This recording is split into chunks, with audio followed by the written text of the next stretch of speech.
We're going to continue looking at nested patterns, which is just a very powerful way of constructing sequences of parameters. When a pattern generator accesses a list or some other parameter and it gets a pattern object, it doesn't use the pattern object directly. It uses the next value generated by the pattern object. So this allows you to basically replace any parameter of a pattern generator with another pattern and do some very interesting things. Here's an example where we have a very now conventional pitch pattern, which is just make heap on a list, but the pattern that we're using for rhythm for IOI is nested.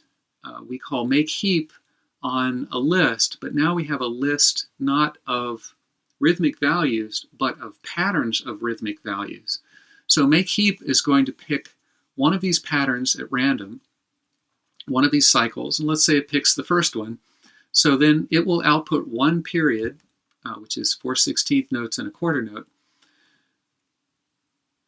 At the end of the period, make heap takes control again and picks another element from its list, let's say it's the third one, and outputs a period from that. This is why periods are so important. After that, make heap again will have no choice but to pick the second one, the only remaining element of the list, output one period from here, and then this all starts over again. As these patterns are revisited, they keep their state, and so they don't start over, they continue outputting where they left off. Of course, with cycles, that's they'll do the same thing every time, but if they were more random patterns, then they would output something different every time. Here's an example.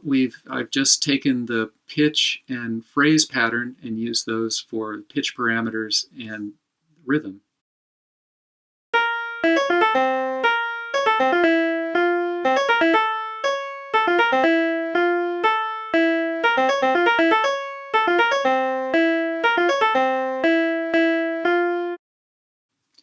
So you hear that there's some very interesting combination of randomness and structure. We in some sense, we're hearing the structure of this, of these nested patterns, although we might not be able to really decode that. The point is that as a composer, you can inject and control a lot of very interesting pattern and structure. So let's just revisit some of what we've been talking about. First of all, we introduced ScoreGen. It's a very special loop structure that evaluates expressions and inserts values into scores. To get those values, we've learned about pattern objects, which are kind of like unit generators, but they generate streams of numbers rather than streams of audio samples. And these pattern objects can serve as parameters to other pattern objects, enabling very complex behaviors on multiple timescales.